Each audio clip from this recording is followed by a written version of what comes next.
Construction companies are actually hiring more people right now to sit at desks than to physically swing hammers. Yeah.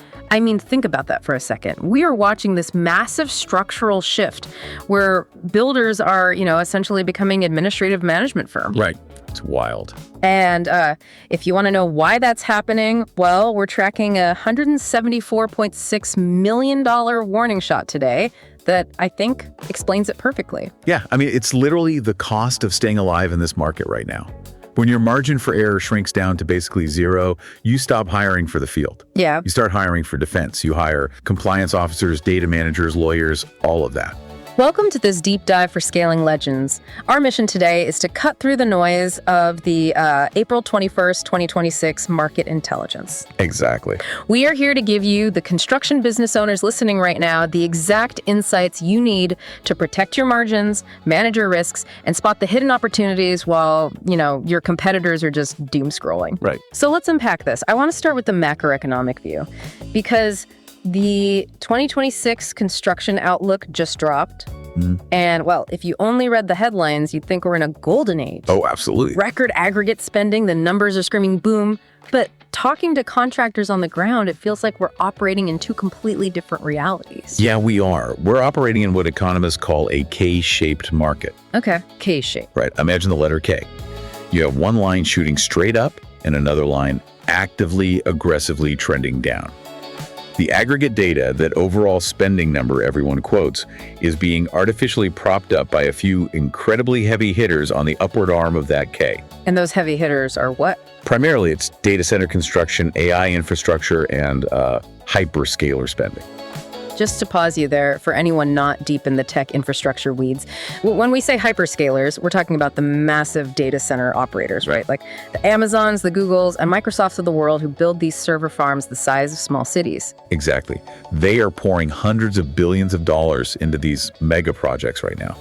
And that immense capital pulls the entire industry average up. Makes sense. But if you strip out those hyperscalers and look at the downward arm of the K, you see a much, much darker picture. Right. Residential housing starts, commercial office spaces, and retail construction are all actively contracting. So let's quantify that gap for a second. How wide is the split between those two realities? Well, we can look at the backlog disparity to see it really clearly. Right now, contractors who are insulated in the data center or advanced manufacturing sectors, they're sitting on over 8 months of committed backlog. Wow, over 8 months. Yeah, they have these long, comfortable runways. Yeah. But residential and light commercial contractors, their backlog is plunged to under 5 months. Geez. So if I'm a mid-sized general contractor focusing on like mid-rise residential or standard commercial build-outs, the national average is essentially lying to me. Pretty much, yeah. The broader industry might look healthy, but my specific sector is starved. And I guess what makes this so much harder is the labor dynamic. Oh, for sure. Because this market bifurcation is directly colliding with a massive labor crisis. Like for over a decade, we've relied on the immigrant workforce to be the backbone of construction labor growth. Right. But according to the latest intel, that trend hasn't just slowed down, it's actually reversing. Reversing is the key word there. We are seeing active departures, deportations, and a really steep decline in new entries. Wow. The immigrant workforce pool is physically shrinking, and the situation has gotten so severe that a newly formed coalition, the Atlantic Construction Alliance, they just announced they are aggressively lobbying for sector-specific immigration reform. Really? Yeah, they're trying to create specialized visas just to keep projects from completely stalling out. Which brings me back to that crazy statistic I mentioned at the top of the show. I was reading a report from Weekly Real Estate News detailing this massive structural shift. The construction industry now officially employs more white-collar office workers than skilled craftspeople in the field.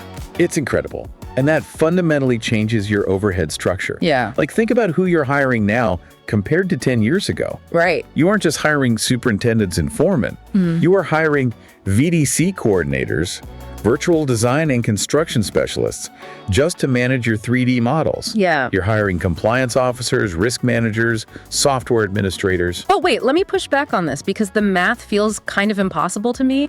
If my overhead is shifting to white-collar desk jobs, that means my administrative costs are ballooning. Exactly. But at the same time, because of that shrinking immigrant labor pool you just mentioned, the cost of my field workers must be going through the roof too, right? Oh, absolutely. Smart Business Automator's market intelligence report shows the craft wage index is up 11% year over year. 11%. 11%. And it's still climbing. All while, data centers, advanced manufacturing, and critical infrastructure are the only three true growth sectors. So it's like we're a sports team where one star player, the data center sector, is scoring 50 points a game, making the team's average look amazing. Right. While the rest of the roster can barely even make a layup. So how does a mid-sized contractor survive that? It's tough. I mean, if I'm paying 11% more for the people turning the wrenches, and I'm simultaneously forced to bloat my front office with VDC coordinators and compliance officers, how do I bid competitively? Yeah. My margins are getting squeezed from both ends. And that squeeze is basically the defining characteristic of the 2026 construction market. You're carrying a heavier administrative burden than ever before, while the physical act of building is more expensive than ever. Yeah. And when your margins are that thin when you're operating on a razor's edge just to win the bid, you become incredibly vulnerable to sudden material cost shocks. Which is the perfect transition to the March AGC Materials Producer Price Index. Yeah. For anyone unfamiliar, the PPI is the inflation gauge for the raw materials contractors buy before they ever reach the job site. And the latest PPI data is, frankly, terrifying. It really is. We saw a near record jump in diesel fuel prices this past month. Oh, wow. And it wasn't an isolated event either. We saw simultaneous increases in key metals across the board: copper, aluminum, and steel. Right. But I want to isolate that diesel spike for a moment, because fuel is the hidden tax on everything you build. Because diesel isn't just fuel for the excavators, right? It's the flatbed bringing your steel. It's the concrete mixer. Exactly. When diesel spikes, every single supplier in your chain slaps a fuel surcharge on their invoice. Ouch. So that single spike in diesel is passing through as an estimated 2.3% material cost point for a typical non-residential project. Okay, let's do the math on that for the listener real quick. Sure. Because if I have a $10 million commercial job and standard net profit margins in construction hover around, maybe 3 to 5% on a good day. If you're lucky, yeah. Right. So if I take a sudden 2.3% hit on my entire materials package just because the cost of diesel jumped, aren't contractors walking into a massive trap if they haven't aggressively updated their escalation clauses before their next bid cycle? Well, it's worse than a trap. It's a guaranteed loss. Wow. A 2.3% unexpected hit on materials can completely erase the net profit of a job. You end up doing $10 million worth of work for free. Unbelievable. And this is where the industry's shift toward administrative management comes full circle. Because what happens when a project goes upside down financially like that? People start getting angry. Exactly. When costs blow up, the finger pointing begins, and disputes happen. And when disputes happen in 2026, they are catastrophic. Let's talk about the $174 million elephant in the room. Yes, let's. Construction Dive just reported that a court awarded a staggering $174.6 million in damages against Tutor Perini over a Philadelphia hotel project. It is one of the largest single construction damages awards of the entire year. And this isn't just a bad day in court for one company, It is a blaring siren for every mid-market and large general contractor out there. Yeah. Because the fallout from a ruling like this extends way beyond just the initial check you have to write. Pre-market stock drops are just the first domino. I want to dig into the mechanics of that fallout, because a judgment that size doesn't just hurt your cash reserves, it hits your bonding capacity, right? Which is essentially your lifeblood. Precisely. Yeah. A surety bond is basically a financial guarantee that a contractor will finish a job. It acts a lot like a credit line. Okay. So surety companies look at a contractor carrying a new 9-figure liability, and they immediately classify that company as high risk. Oh, I see. Your bond capacity gets frozen or severely restricted. And without bonding, you legally cannot bid on most public works or large-scale private projects. You're just locked out. Right. It stops being a legal issue and becomes an existential threat to the survival of the company. So a hotel project, which, let's be real, shouldn't be the most complex build in the world, mutates into a company-killing liability. How? Yeah, it all comes down to consequential damages, delays piling up, liquidated damages, and ultimately a failure of documentation. Right? Which proves the point we made earlier. Documentation is your only shield. You have to be an administrative management firm now. You have to obsess over your dispute management mechanisms, your daily logs, your aggressive contract enforcement. Yes. Because if your documentation isn't ironclad, you are totally exposed. Completely. Which naturally leads us to the tools contractors actually use to manage that ocean of data. Because if your survival depends on documentation, the tech stack you rely on is critical. Exactly. And that tech landscape is consolidating at breakneck speed right now. It really is. Yeah. The biggest move on the tech front right now involves the Nemetschek Group. Okay, break that down for us. So they are a massive European software conglomerate. They own Bluebeam, which almost everyone in the industry uses for PDF markups. Right, Bluebeam is everywhere. Yeah, along with Graphisoft, Vectorworks, and Celebri. Yeah. And they just acquired HCSS. HCSS, wow. For the heavy civil, highway, and site contractors listening, that is a massive deal. Huge. They're the company down in Sugar Land, Texas, behind Heavy Bid and Heavy Job. That software is basically the central nervous system for dirt contractors across the U.S. Literally. They use it for estimating, job costing, dispatch, safety, everything. Yeah. So bringing HCSS under the Nemetschek umbrella is arguably the most consequential construction tech M&A move of 2026. Really? Oh yeah. Thousands of contractors rely on that platform. When a giant conglomerate buys a platform that deeply entrenched in your daily operations, things are going to change for the users at the ground level. Well, let's talk about what those changes actually look like, because everyone loves the promise of, shiny new AI features in their estimating software. Right. But I feel like there's a hidden cost coming here. There always is. Users must anticipate a comprehensive pricing model review. Oh, of course. Private equity and large conglomerates don't buy legacy software without looking to optimize revenue. So you should expect heavy cross-selling pushes. Like trying to bundle Bluebeam or Celebri into your HCSS package. Exactly. And you'll see major changes to their API integration roadmap, dictating what other software heavy bid can actually talk to. Yikes. Yeah. Smart Business Automator's market intelligence report tracks this aggressive consolidation, noting 11 contech deals have already closed in the first quarter of 2026 alone. 11 acquisitions in 3 months. That is insane. It's moving fast. So let me challenge the excitement over whatever AI tools they plan to roll out here. Shouldn't the immediate urgent takeaway for every single HCSS user be to pick up the phone and freeze their current pricing right now before their next renewal hits? Honestly, it is the only defensive move that makes sense today.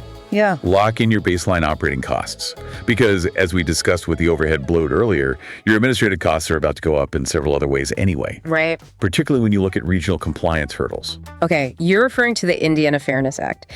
And just to set the ground rules for the listener here, we aren't taking a political stance on this legislation either way. Right, absolutely not. We are strictly looking at the operational reality of what it demands from a contractor. Exactly. So according to the Daily Journal, the construction industry is now actively being targeted for enforcement under Indiana's Fairness Act. Okay. And this is part of a broader national pattern we are seeing with various anti-DEI executive orders affecting both state and federally funded projects. So what does enforcement actually look like for a general contractor, like boots on the ground? It translates into a massive reporting burden. Whether your personal politics lean left or right, if you are bidding on work in Indiana, your HR and compliance teams now have to completely overhaul their reporting structures. Wow. They have to produce extensive documentation to prove their hiring practices, their internal training, and subcontractor selections all comply with these new state mandates. So it is essentially a full-scale audit before you even pour the foundation. That's exactly what it is. Which brings us right back to our central theme today. It is yet another reason why you are seeing that structural shift toward more white-collar compliance jobs in construction. Yeah. You literally cannot build a highway in Indiana without a team of people at a desk generating compliance reports. It's relentless pressure. The defensive posture required to operate right now is just exhausting. It really is. But look, we can't just play defense forever. If you've built up this massive administrative armor, you need to use it offensively. I agree. Let's talk about active opportunities.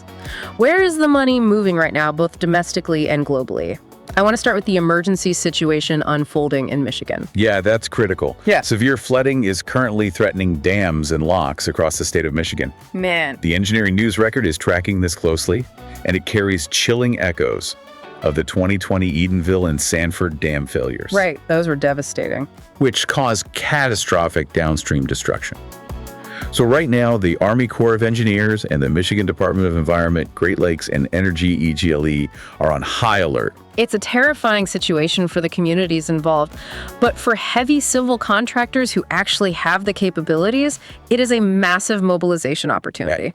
Without a doubt, dam repair contractors need to mobilize rapid response units immediately. We are looking at a multi-$100 million near-term opportunity. Wow. The funding will be unlocked rapidly because the alternative, just letting the dams fail, is completely unacceptable. I look at this like being the only umbrella salesman in a downpour, you know? That's exactly it. If you are a general contractor with aging infrastructure on your permit list, emergency preparedness isn't just a binder sitting on a dusty shelf. It's a business strategy. It's revenue. Right. If you already have your safety protocols approved by the Corps of Engineers and you have your HCSS dispatch software dialed in, you can completely bypass the massive administrative lines that are stalling out your competitors. You can secure those emergency contracts and deploy your equipment before anyone else even gets their paperwork sorted. Being operationally agile like that is a massive competitive advantage. Huge. And beyond emergency response, we are still seeing steady growth in targeted domestic markets. Denver, for example, is a major bright spot right now. Oh, really? Yeah, especially when you compare it to other mountain region markets that are softening. What's insulating Denver from the broader slowdown? It's a combination of factors. Data center demand is naturally playing a big role. Always. But Denver is also seeing a wave of legacy office to residential conversions. They are successfully repurposing that downward K-shaped real estate we talked about earlier, fueled by an influx of Colorado infrastructure dollars. Nice. The money is actively flowing there.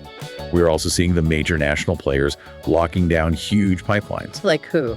Jacobs just secured 2 massive project wins in Chicago, leading U.S. infrastructure with $2.4 billion in new awards year to date. $2.4 billion. Insane. And Barton Malow just hit a major construction milestone on the Jackie Robinson ballpark. So the mega firms are obviously still eating well. But what about the global picture? Is the rest of the world experiencing the same extreme bifurcation we see in the U.S.? The Global Intel Brief paints a picture of extreme contrasts. On the positive side of the ledger, Canada's construction industry is finally returning to growth. Oh, that's good news. Yeah, their overall output is expanding by 2.6%, which is a huge relief after 2 consecutive years of contraction. Definitely. And over in Australia, they are officially breaking ground on the massive Newcastle-Sydney high-speed rail network, while a highly contentious Melbourne rail project just finally made it onto their priority infrastructure list. High-speed rail is always a massive economic engine for heavy civil and tunneling contractors. But where are the friction points globally? Well, the UK market is facing severe headwinds right now. Like what? Firm insolvencies, bankruptcies are rising rapidly among British contractors. On top of that, the geopolitical complexities of the Iran conflict are creating significant supply chain disruptions and risk pricing issues for UK construction firms who rely on global materials. Makes sense. And in Israel, the construction industry is aggressively lobbying the government to completely overhaul their foreign worker laws. Because of the conflict? Yeah, they are facing an extreme labor shortage due to the ongoing Gaza conflict, and without foreign labor, major projects are just stalling out on the vine. It's fascinating. I mean, no matter where you look on the globe, whether it's the Atlantic Construction Alliance here in the US or the labor lobbying in Israel, it always comes back to the fundamental struggle of finding enough people to swing the hammers and finding enough materials to actually build with. Truly. We have covered a massive amount of ground today. We have. And if we synthesize the core takeaways from today's intelligence, your strategy basically comes down to a strong defensive posture combined with rapid offense. Give it to us. First, pull your contracts and audit those diesel escalation clauses immediately. Do the math on your fuel exposure. Do not absorb a 2.3% material cost bump. Yep.